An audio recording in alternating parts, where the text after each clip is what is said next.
Kalau dosa riba lebih berat daripada 36 kali berzina, enakan pelacur dong. Ya. Bisa berzina terus. La haula wala quwata illa billah. Subhanallah, saya tadi bilang la haula wala, ternyata penanya juga menulis itu, subhanallah la haula wala quwata illa billah. Nasihat saya dijadikan bahan olok-olok dan candaan, begitu sulitnya memberikan pengertian dan pemahaman seperti ini Ustaz. Jika seseorang sudah berada pada zona nyaman dengan posisi jabatan dan gaji, bagaimana menyikapinya Ustaz? Tugas kita hanya menasihati. Ma alaika illa balag. Tugas kita hanya menyampaikan. Masalah dia mau terima, dia tidak terima, itu nggak usah kita campur sampai ke sana, karena kita tidak bisa lagi. Ya, kan? Tugas kita mengingatkan. Nabi Nuh alaihissalam terus mengingatkan anaknya sampai sudah naik air, sudah tergenang kakinya anaknya Kan'an, sudah terkena air, diajak oleh ayahnya, ayo selamatkan dirimu anakku, ini azab Allah. Enggak, saya akan selamat ke gunung. Tetap ngotot, sudah jelas depan mata, sampai tenggelam akhirnya, sampai tenggelam. Jadi Nabi Nuh alaihissalam sempat sedih. Lalu Allah SWT dia mengatakan, ya Allah anak saya, kata Allah dia bukan anakmu lagi. Karena dia melakukan perbuatan atas pilihan dia sendiri, nggak boleh, itu kufur. Ya, Allah mengatakan saya khawatir, saya tidak ingin hai Nuh kamu menjadi orang yang jahil. Maka dikatakan dalam sebuah riwayat Nabi Nuh alaihissalam karena takutnya sama Allah ditegur, saya tidak ingin kau termasuk orang yang jahil, tidak berani mengangkat kepalanya ke langit selama 40 tahun. Karena takutnya dengan Allah subhanahu wa ta'ala. Jadi yang kita ambil pelajaran adalah bagaimana memang orang kalau ngotot dengan perbuatannya, ya sudahlah, mau diapain, kita mau paksa apa. Nabi Nuh istri dan anaknya, Nabi Lut istrinya, gitu kan, Asia suaminya Fir'aun, sudah dinasehatin nggak mau, gimana kira-kira bisa buat apa, gitu kan. Saya sering ceramah setiap hari, banyak kerabat saya yang belum faham sunnah, banyak. Ada di antara kerabat saya nasihatin, kalau saya datang iya tapi nanti di belakang berbuat lain lagi. Terus saya mau buat apa kira-kira? Saya mau ngawasin 24 jam? Enggak. Tugas saya menyampaikan. Kalau dia pintar, dia ambil ilmu itu tanpa melihat saya. Karena ini wahyu yang disampaikan, bukan perkataan saya pribadi, gitu kan. Seperti itulah memahaminya. Jadi insya Allah Anda sudah dibalas oleh Allah subhanahu wa ta'ala dengan kebaikan karena sudah niat mendakwai, dan jangan kecewa.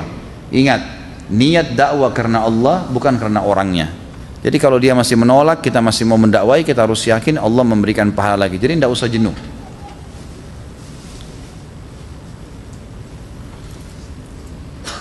Ini tadi sudah saya jawab ya sebenarnya. Bagaimana hukum orang yang bekerja di bank? Mereka tahu hukumnya haram, tapi ketika akan keluar diberatin oleh istri yang sudah ada tanggungan anak. Melihat mencari kerja sekarang dibatasi oleh umur, dan mau buka usaha tidak ada modal dan skill. Bolehkah bersabar keluar sampai mendapatkan pekerjaan baru? Yang itu bersabar dalam kesalahan, tidak ada dalil membolehkan masalah itu. Ini semua teman-teman sekalian, syaitan membuat was-was, membuat ragu, membuat bimbang untuk mengambil keputusan. Tadi saya sudah jelaskan, harus butuh keyakinan, tidak usah ragu dengan itu. Anak menitipkan uang ke tabungan teman tanpa pemberitahuan, uang itu dipakai oleh dia. Ketika anak menagihnya, dia baru bilang kalau uang yang dititipkan dia pakai untuk urusan proyek. Ketika anak tagih, beliau tidak memberitahukan jangka waktunya dan dia bilang pokoknya secepatnya aku balikin. Bagaimana hukum meminjam uang tidak izin atau akad dan tidak ada jatuh tempo? Saya mau nagih, galakan dia dan gak enak karena teman, tapi kadang hati tersayat karena uang anak butuhin juga untuk keperluan mendesak, gitu kan? Tentu haram, tidak boleh menggunakan yang bukan haknya, tidak boleh sama sekali. Ini haram, ini sama dengan mencuri.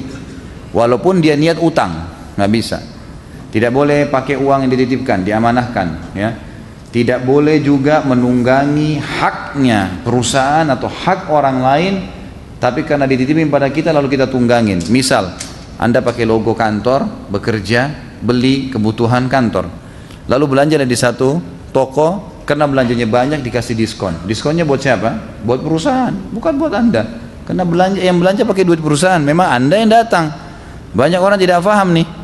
Dia datang, dianggap diskon buat dia, diambil semua. Haram ini. Dari mana? Anda pakai baju logo perusahaan itu kok.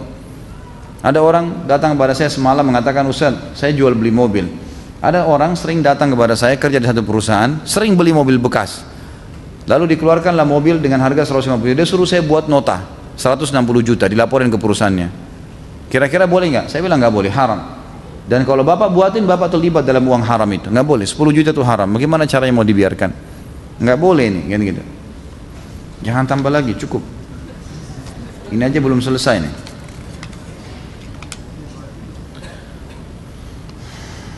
Saya karyawati salah satu bank konvensional. Pada saat ini saya dalam proses berhenti kerja karena ada kontrak kerja yang belum diselesaikan. Saya pernah mendengar ceramah Ustadz tentang ibadah di bangunan yang didirikan dengan uang haram, tidak diterima ibadah tersebut. Bagaimana ibadah sholat yang lagi saya jalani saat ini? Apakah sholat saya diterima?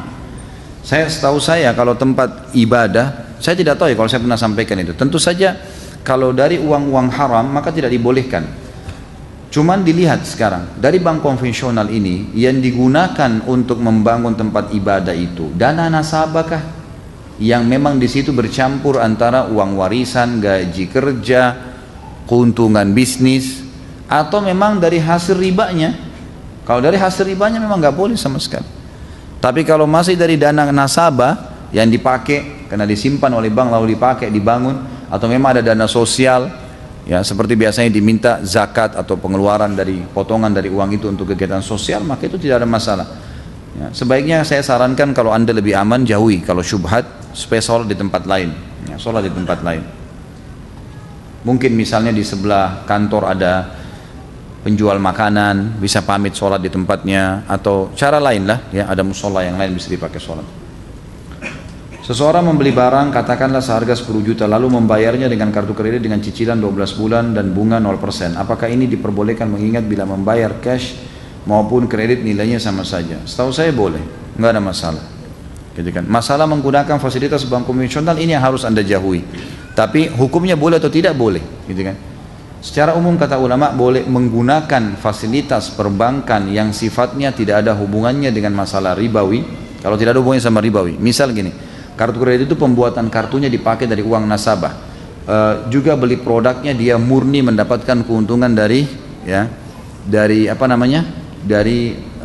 toko-toko yang dibeli barangnya. Maka ini sampai sini masih boleh. Tapi kalau sampai terlambat bayar kena, ini nggak boleh. Berarti sudah masuk dalam sistem ribawi di situ. Jadi sebaiknya jangan, jauhi saja. Yang itu. Teman-teman, pegang satu hal ini. Jangan belanja kalau belum mampu. Nggak usah paksain diri, kenapa? Gitu kan? Makanya kalau punya HP dikeluarin dari kantong kalau perlu. Karena kalau dikeluarin mereknya lama, ditaruh sebelah teman kita baru, kita malu. Kan itu. Simpan di kantong aja. Kalau perlu bunyi baru angkat. Dikeluarin nanti lihat di sebelah itu lebih bagus tuh. Berapa harganya? Beli di mana? Oh saya kredit, saya begini. Kredit lagi, gitu kan? Manusia suka tergoda. Jangan tergoda gitu. Jika seorang membeli barang 1 juta pada hari ini dengan harga kredit, lalu membayarnya nanti di saat jatuh tempo tagihan sebesar 1 juta, apakah ini diperbolehkan? Jika seseorang membeli barang seharga 1 juta pada hari ini dengan kartu kredit, lalu membayarnya nanti di saat jatuh tempo tagihan sebesar 1 juta, setahu saya boleh, nggak ada masalah di sini. Tapi tentu saja lebih baik anda hindari ya di sini. Ini saya tidak tahu mau baca yang mana, terlalu banyak, masya Allah. Ustadz, gaji bulanan saya ditransfer oleh bank konvensional. Bolehkah saya tidak segera mengambil gaji saya dari rekening tersebut? Dan bagaimana saya membersihkan simpanan saya dari riba atas simpanan seperti bunga? Jika apa yang saya lakukan ini diperbolehkan? Setahu saya ini lebih baik, lebih aman jauhi syubhat gitu kan. Tapi kalau di tempat anda tidak ada tempat penyimpanan yang aman, sebagian ulama mengatakan boleh, tapi jangan terlibat di masalah ribanya. Jangan ada bunganya gitu kan. Kalau ada kebutuhan ditarik segera, ya, diinvestasikan di mana, itu jauh lebih aman. Tapi kalau ditabung, dibiarkan di situ sampai akhirnya membuat berbunga-bunga, ini semestinya tidak boleh. Yang saya tahu tidak boleh. Saya meminjam KPR dari bank, saya sarankan tidak usah ditulis nama banknya ya. Jangan ditulis, sebab ini nanti saya sudah bilang, di pengajian saya jangan sebut nama orang, jangan sebut nama lembaga, dan juga ya jangan sebut, pokoknya masalah saja, masalahnya apa gitu. Saya pinjam KPR dari sebuah bank, oleh MUI dijamin prakteknya sesuai dengan syariat. Setelah saya hitung, saat saya di akhir masa hutang 5 tahun, kelebihan bayar saya 20% dari hutang. Apakah saya berdosa riba? Hutangnya apa dulu nih? Kalau hutang murni, jelas murni riba berarti. Hutang tidak boleh berbunga, gitu kan? Tapi kalau sifatnya memang pinjaman, hutang itu kebutuhan pribadi beda dengan investasi. Kalau dia untuk investasi, dan perhatikan baik-baik akadnya, apakah di akad ada kesepakatan untuk bagi hasil? Kalau ada bagi hasil, maka bagi hasilnya harus jelas dari persentase keuntungan dari laporan yang Anda berikan. Kalau tiba-tiba seperti ini saja, ini riba, nggak boleh. Nggak boleh walaupun bank syariah. Dan saya sarankan teman-teman yang sudah terlanjur kontak dengan bank-bank ini, maka selalu minta konsultasi sama dewan syariahnya, tanya pada mereka, ya, tanya gimana jalan keluarnya, karena pasti mereka lebih mengetahui masalah itu. Apa hukum mencairkan jam sostek dari jaminan hari tua JHT yang dalam setiap laporan akhir tahun ada dana pengembangan investasi yang tidak kita ketahui yang diinvestasikan di bidang apa? Ini sama saja hukum asuransi yang sudah sering saya ulangin, ya. Maka itu Allahu alam syubhat minimal yang semestinya harus dijauhi. Ini juga sudah dijawab tadi. Mudah-mudahan semua kertasnya sama begini.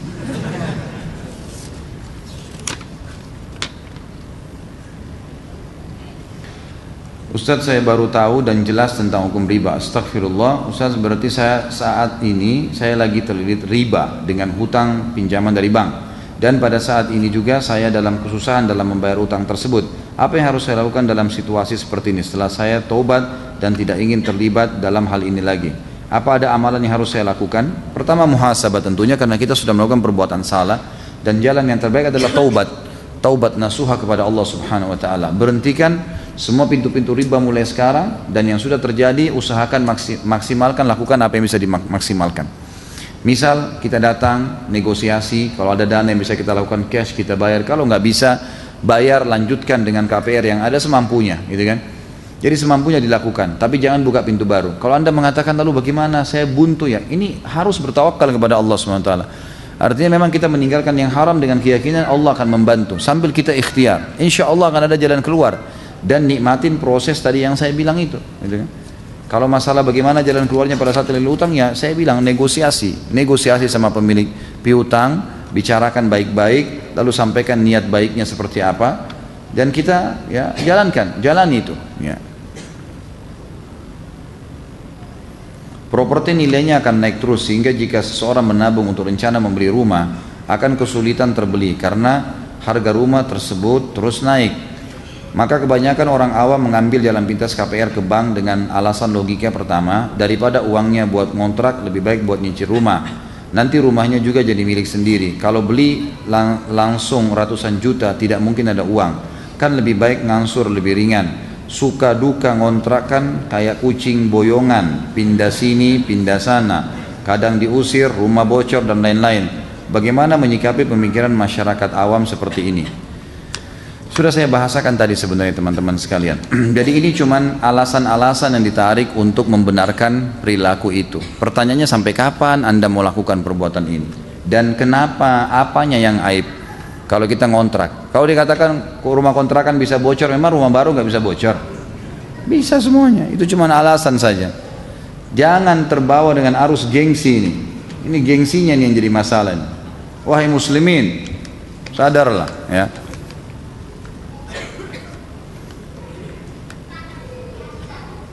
Untuk orang yang mendatangi dukun, sholatnya tidak terima 40 hari, maksudnya bagaimana? Apakah rokok termasuk khamar? Benarkah orang yang meminum khamar sholatnya tidak terima 40 hari? Ini apa hubungannya sama riba nih? Nah. Orang yang pergi ke dukun tidak diterima 40 hari sholatnya ke belakang. Ini sudah kita jelaskan di dosa besar yang ketiga, gitu kan? Kalau orang pergi ke dukun, kata Nabi SAW, siapa yang datang ke dukun, peramal, penyamun, bertanya, tidak percaya, cuma bertanya, tidak diterima sholatnya 40 hari ke belakang. Itu yang dimaksud dalam hadis, gitu kan? Kalau yang ditanya di sini, apakah rokok seperti khamar? Tidak bisa dikatakan seperti khamar. Khamar sesuatu yang memabukkan, gitu kan? Allahu alam, yang saya tahu ulama tidak menyamakan dengan itu. Tapi rokok dihukumkan sendiri, dia masuk dalam khaba'ith. Khaba'ith itu sesuatu yang berbahaya bagi kesehatan. Dan Allah mengatakan, kata Allah SWT, saya menghalalkan, ya, saya menghalalkan yang baik-baik dan mengharamkan yang khaba'ith. Ya. Allah mengatakan, saya menghalalkan, ya, Allah SWT menghalalkan semua yang baik-baik dan mengharamkan yang khaba'ith. Jadi yang khaba'ith ini semua yang buruk itu diharamkan oleh Allah Subhanahu wa taala. Maka ulama mengatakan khaba'ith adalah sesuatu yang buruk, adalah yang akan berbahaya bagi kesehatan manusia. berbahaya bagi kehidupan mereka. Masuk di dalamnya masalah rokok, dan saya sudah pernah jelaskan panjang lebar hukum masalah ini. Waduh, ini benar-benar saya nggak bisa baca nih.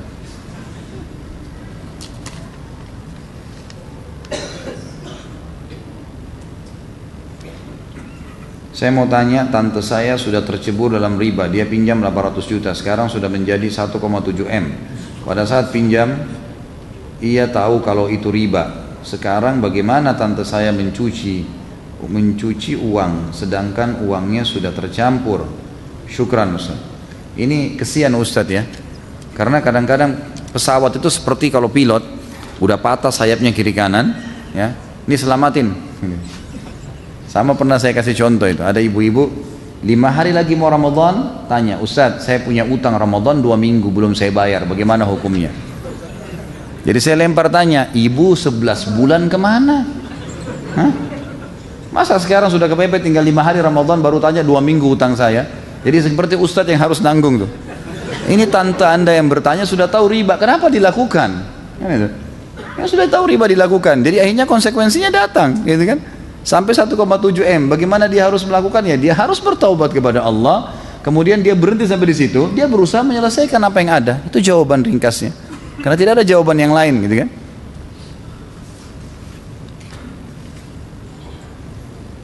Tahun lalu saya bangun rumah, sebelumnya saya taruh di deposit, waktu itu belum tahu hukum riba.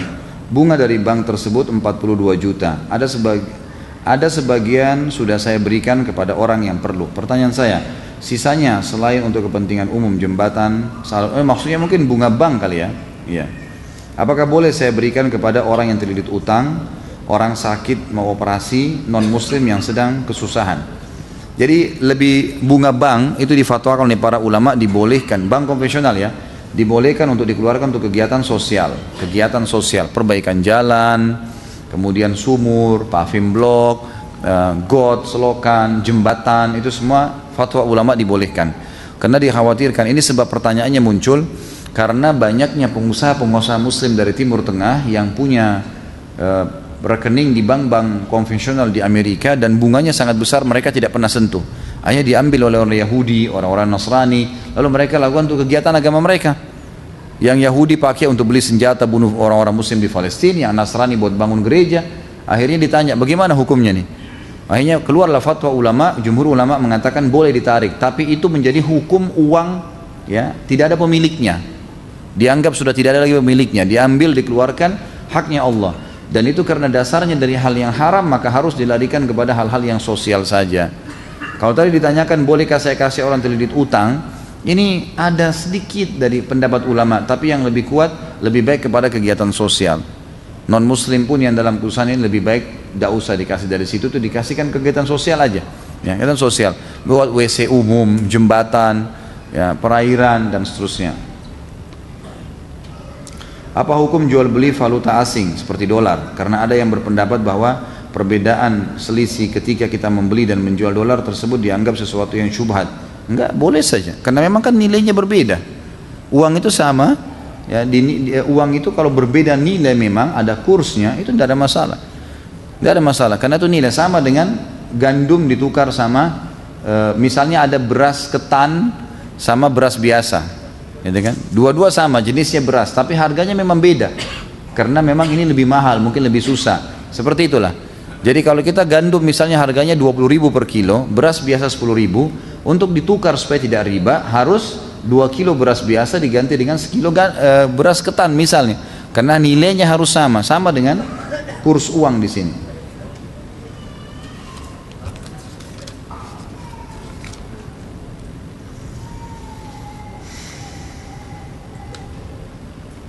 Ya ini sama tadi ya. Apa hukum bunga tabungan, bunga biro, deposit dan bunga sejenisnya boleh digunakan untuk kegiatan sosial, misal membangun jalan, jembatan ataupun membangun masjid? Masjid nggak boleh, membangun masjid nggak boleh. Kegiatan sosial, masjid nggak boleh sama sekali. Masjid tidak boleh masuk uang haram, tidak boleh sama sekali. Bahkan pendapat yang lebih kuat, zakat mal aja nggak boleh pakai bangun masjid.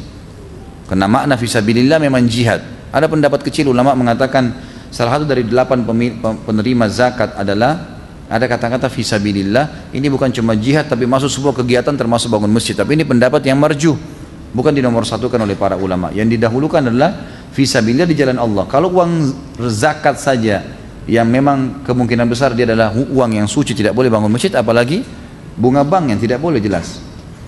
Jadi ini hanya untuk kegiatan umum saja tadi ya.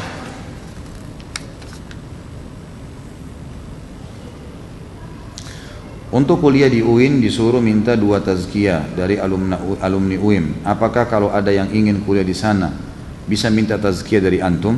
Apa hubungannya dengan riba nih? Boleh insya Allah, silahkan. Tapi saya harus tahu dulu orangnya, karena tazkiyah itu berarti saya memberikan rekomendasi karena saya kenal dia. Kalau saya tidak tahu gimana caranya, saya harus tahu dulu siapa dia. Ada seorang tukang servis elektronik, misalnya ada pelanggan mau benerin TV-nya yang rusak, terus di salah satu komponen di rangkaian TV itu ada yang rusak, diganti dengan komponen dengan harga 10.000, akhirnya bisa normal kembali, tapi dipatok biaya total 50.000 buat servisnya. Apa hukumnya dengan tukang servis itu? Apakah dia termasuk makan uang riba? Tentu saja kalau dia individu tidak ada masalah, tapi dia bilang dari awal, gitu kan? Ini 10.000 alatnya, 40.000 jasanya. Atau dia bilang ini alat sama jasa saya 50.000 rupiah. Setahu saya itu nggak ada masalah. Kalau individu, kalau lembaga tergantung apa kesepakatan dia dengan lembaga. Diikat akad apa saya? Misal lembaga mengatakan kamu boleh datang ke konsumen dan hanya boleh memberitahukan harga apa adanya. Ini ada listnya. Servis perbaikan ini 25.000, 35.000 ada harganya, dia nggak boleh naikin dari itu. Komponennya begini harganya, begitu saja. Itu kalau instansi dia harus ikuti akadnya. Tapi kalau individu ini Allah Alam masih boleh.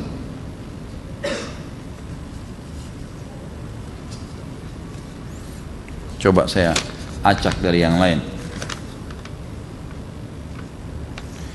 Dulu pernah anak tertipu sales kartu kredit. Sales kartu kredit itu meminta anak isi aplikasi hanya untuk bantu dia saja. Tapi pada akhirnya kartu kredit itu jadi. Sekarang tidak pernah dipakai dan belum anak tutup karena anak biarkan saja. Sekarang ini apakah anak harus tutup atau dibiarkan? Apa pertanyaannya? Dan tidak terpakai serta sudah habis masa berlakunya. Alhamdulillah, buang saja.